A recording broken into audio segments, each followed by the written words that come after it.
T-minus 15 seconds. Guidance is internal. 12, 11, 10, 9. Ignition sequence start. 6, 5, 4, 3, 2, 1, 0. All engine running. Liftoff. We have a liftoff.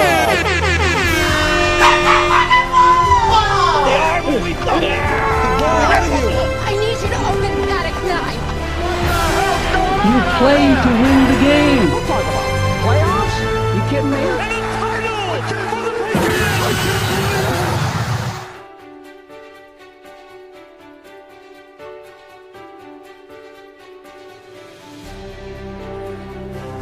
Hi there, everybody, and welcome to another edition of LOC Game Day Morning. I am your host, the Commissioner, and the question on everyone's mind this morning has to be, is Papa's posse dead? Sources tell me, probably. I'm joined, as always, by my host, Gloria. Did someone say go to Gloria? No, no one said that. Activating Gloria intro video.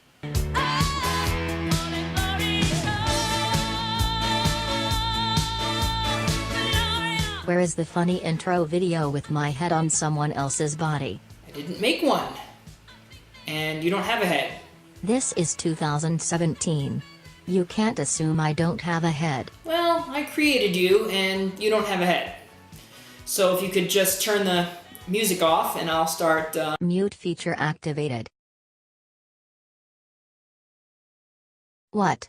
I can't hear you. I don't have ears. Activating current standings. That's odd, I don't see you in the win column. Maybe because I don't have eyes. Looks like you are in quite a pickle. Did someone say pickle? Activating pickle pinch. Sorry about that.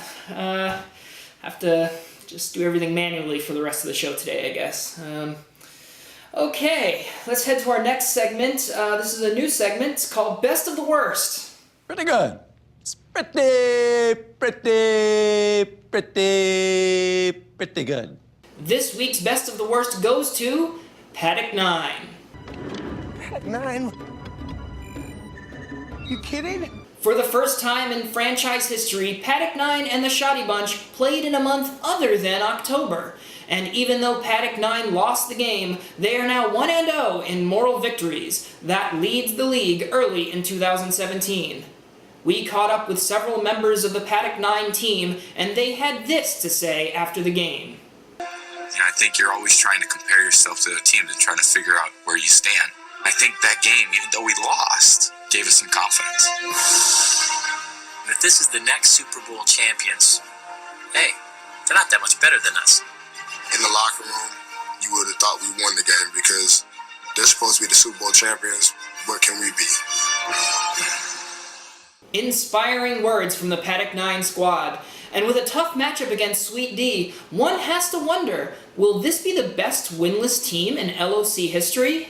Only time will tell. But for now, what's that, Gloria? A lot of people say, what's that? I said, what's that, Gloria? Oh, right, I deactivated you. Okay, well, I'll tell you what that is. That is the sound of our next segment. I think you know what it is. Here comes Cat. Hello, League of Champions, and welcome to another edition of everyone's favorite weekly segment, Pat on the Back. We're just going to jump right in this week. The first pat on the back is going to go to one Chris Filer, two-time recipient now. Chris Filer is going to be getting a big old pat on the back for his roster move this week, where he dropped Jamal Charles and picked up Chris Johnson. Now, I know what everyone's thinking. This move means nothing. Chris will gain nothing from it. But let me throw a hypothetical at you. What if Commish allows Chris to take points that were from a random year? Let's say 2009. In 2009, this would be a hell of a move. Chris Johnson is just about to start his 2,000-yard campaign that year. So, big old pat on the back for Chris for making moves that would be good 8-ish years ago.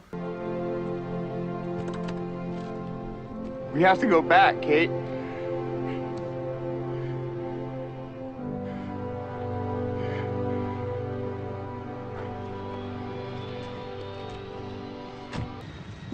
We have to go back!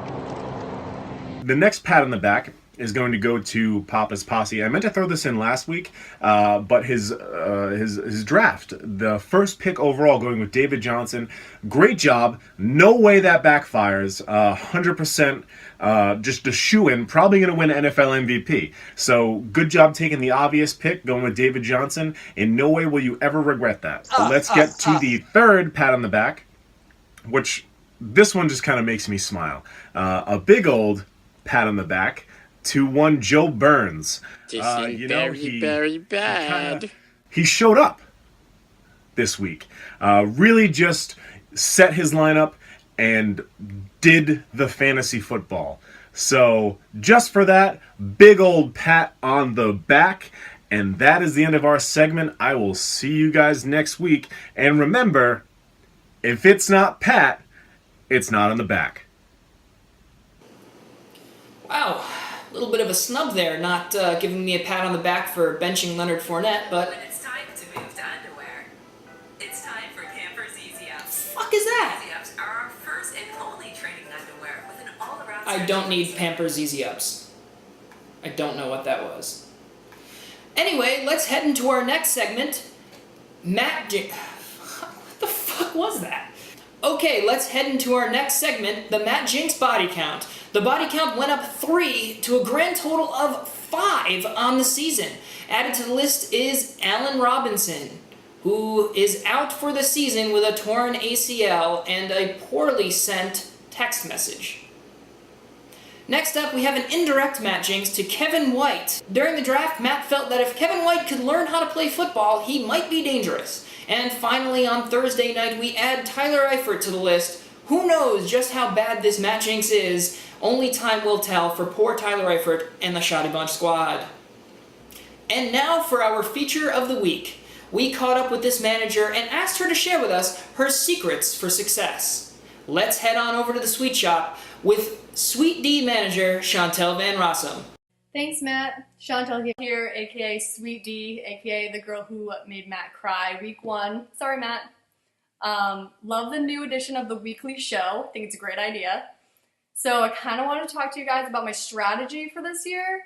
It's a little different, a little unconventional, but here it is. Dream board. So on the left side of the board, we have my rivals. If you can see up here at the top, we have tequila. One of my rivals, because if I drink too much of it Saturday night, I will forget or not be able to set my lineup Sunday morning. Yeah, I thought you were really talented, and I liked what you had on your fingers. And your hair is so, it's like a guy has a bulb on the front of it. Next on the list of rivals, we have Papa's Posse. As you can see, his head is on top of a little baby's body. It's kind of funny. He's trying to hold a football like he's never played before in his life. If you look at the next one, we have Paddock 9. This one's pretty obvious. He's just getting rocked in the face by, I guess you could say, me, since this is my dream board. The next one, we have Pain Train. I still refer to him as Eggplant because he's a vegetable until he proves otherwise.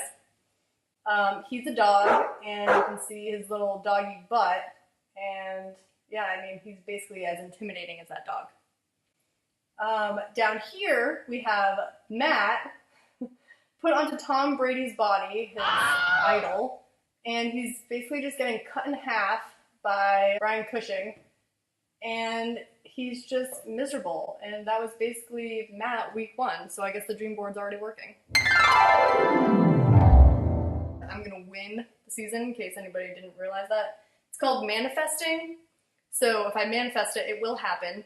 Look it up, shit really works. So on the right side of the board, we have my number 1, as you can see, Drew Brees. He's my main man. He's gonna be the reason that I win League of Champions this season. This is the whole reason for the dream board.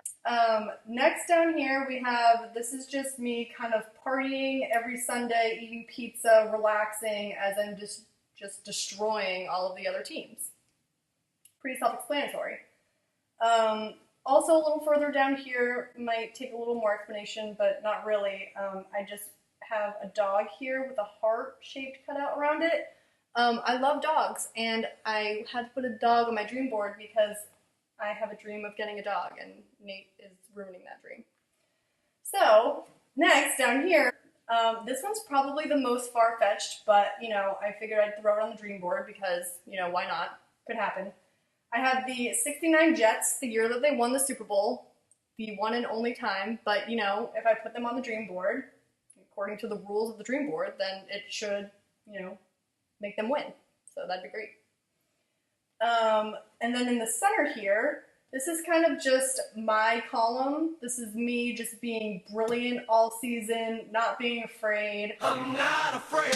Yeah. This is me on any typical day, having a glass of wine, as Nate kind of just smiles beneath me and is really happy about all of my accomplishments. So, yeah, that's pretty much it. So, I hope you're all feeling pretty intimidated by the dream board. That's kind of the whole shtick of it. I mean, I made the dream board during draft day, and we all saw what happened to Matt week 1. So, I mean, I don't know. Do the math yourselves. But, yeah, back to you, Matt. Thanks a lot. Okay, thank you for that, Chantel. Although I can assure you, despite the rumors that you're spreading, I am in fact in one piece. My legs are still attached to my body. And that concludes another episode of LOC Game Day Morning. I leave you now with the inspirational words of the week, courtesy of Jim Carrey. Jim had a little bit of a red carpet meltdown this week, but in the past he's had some wise words about taking risks when setting your fantasy lineup. Thank you for these words, Jim, and thank you all for watching. Until next time, commish out. So many of us choose our path out of fear disguised as practicality. What we really want seems impossibly out of reach and ridiculous to expect, so we never dare to ask the universe for it. I'm saying I'm the proof that you can ask the universe for it.